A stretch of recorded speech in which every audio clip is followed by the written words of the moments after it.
Didukung oleh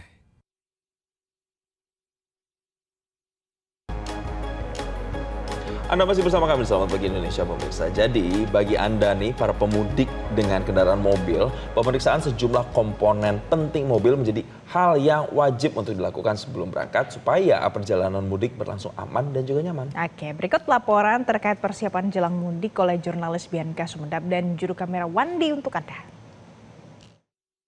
Pemerintah memprediksi akan ada sebanyak 143,9 juta pemudik yang akan melakukan mudik pada momen Lebaran 2026 ini. Dan pemirsa, tentunya diperlukan kesiapan, baik itu untuk kendaraan dan juga dari pengendara. Oleh karena itu pemirsa, saat ini kami akan berbincang langsung dari pihak Jakarta Defensive Driving Consulting, yakni Bapak Jusri Pulubuhu.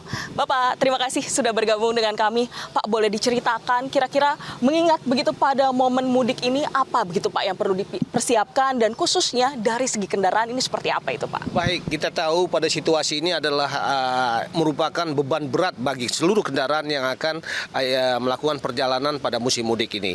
Lebih bagus dilakukan di bengkel authorized. Ya, kalau itu mobil baru mungkin kita tidak perlu mengirim ke bengkel dan lakukan secara awal. Kita bisa lakukan juga secara bagaimana seperti rutinitas pemeriksaan kendaraan. Mulai apa yang harus kita lakukan, yang paling penting adalah hal-hal yang menyangkut fluid. Fluid itu berisa oli misalnya, mulai dari minyak rem, ya, kemudian oli mesin, kemudian kalau Anda masih menggunakan power steering, oli power steering pakai, kalau bukan elektronik, maka periksalah minyak atau oli power steering tersebut. Air aki juga perlu. Dan kalau mobil Anda baru mungkin Anda nggak perlu ya melakukan secara rutin, secara detail item per item, tapi lakukan secara per kelompok saja. Misalnya kalau kita memeriksa oli, kemudian air, kemudian secara sepintas kita bisa melihat hal-hal yang menyangkut karet. Misalnya hose. Kalau baru mungkin nggak ada masalah. Kalau lama kita lihat hose tadi bisa membuat trouble daripada perjalanan Anda. Hose itu menyangkut selang-selang seperti ini. Kemudian kabel-kabel yang tidak benar.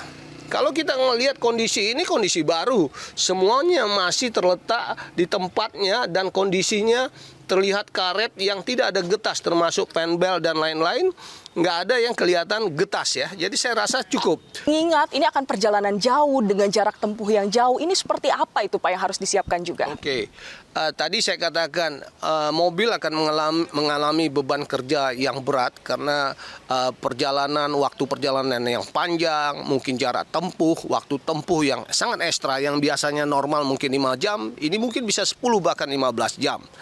Oleh karena itu beban kerja seluruh komponen mobil termasuk dari kelistrikan, mesin, ataupun sepatu rem, ban dan lain-lain ini menjadi berat. Oleh karena itu, kita harus memastikan kondisi kita dulu. Mental kita sudah siap tidak, kemudian kesehatan kita sudah sehat tidak. Bukan hanya pengemudi, tapi juga seluruh penumpang. Mereka sudah biasa tidak. Maksudnya sudah siap menghadapi situasi yang tidak nyaman dalam perjalanan ini akibat perjalanan yang panjang, terus macet. Jadi memang apakah ini akan ada begitu Pak posisi atau seperti apa begitu Pak tips-tips bagi para pengendara? Baik.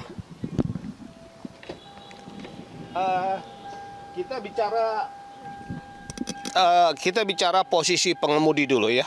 Posisi pengemudi ini sangat klasik. Saya rasa sepatutnya banyak pengemudi sudah paham, tapi saya akan jadikan ini sebagai reminder bagi kawan-kawan atau para pemudik tersebut. Reminder, jadi mengingatkan. Oke.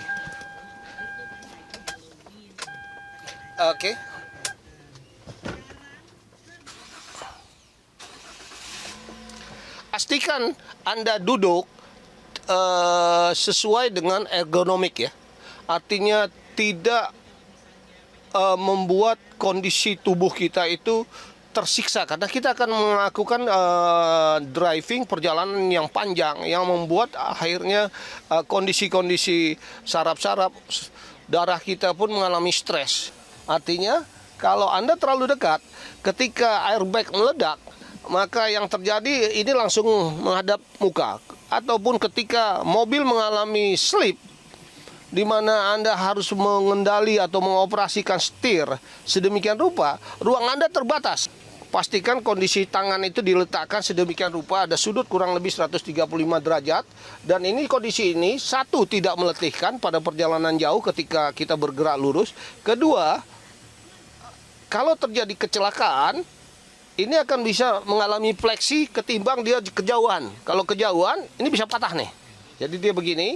Dan yang ketiga, untuk melakukan pergerakan terhadap pengoperasian setir ini secara maksimal pun akan mudah. Terima kasih sekali Pak Jusri untuk informasinya. Dari Jakarta, Bianca Sumendap, Wandi melaporkan untuk Metro TV. Satu lagi pemirsa, ada tips untuk Anda. Ini dari Menteri Kesehatan, Jason, Pak Budi Gunadi Sadikin yang punya tips cara menggunakan bantal leher yang benar supaya otot leher kita tuh nggak kaku selama menempuh perjalanan yang panjang. Oke, jadi seperti apa ya tips-tipsnya supaya jadi nggak kaku lehernya? Ini informasi untuk Anda. Yang mau mudik, siapa yang pakai bantal lehernya seperti ini? Salah tuh. Nah kalau kita mudik, kita sering ketiduran kan? Nah kepala kita sering jatuh tuh ke depan kayak gini. Itu tuh bisa bikin leher kita kaku atau istilahnya tengeng gitu kan? Makanya cara masang bantal leher ini bukan seperti ini. Nah, coba dibalik. Nah ini adalah cara pasang bantal leher yang benar. Kalau bantal lehernya ditaruh di depan, dagu kita ada yang nopang nih. Jadi kalau kita ngantuk ketiduran, ke depan ada yang ganjel, ke kiri ada yang ganjel, ke kanan ada yang ganjel.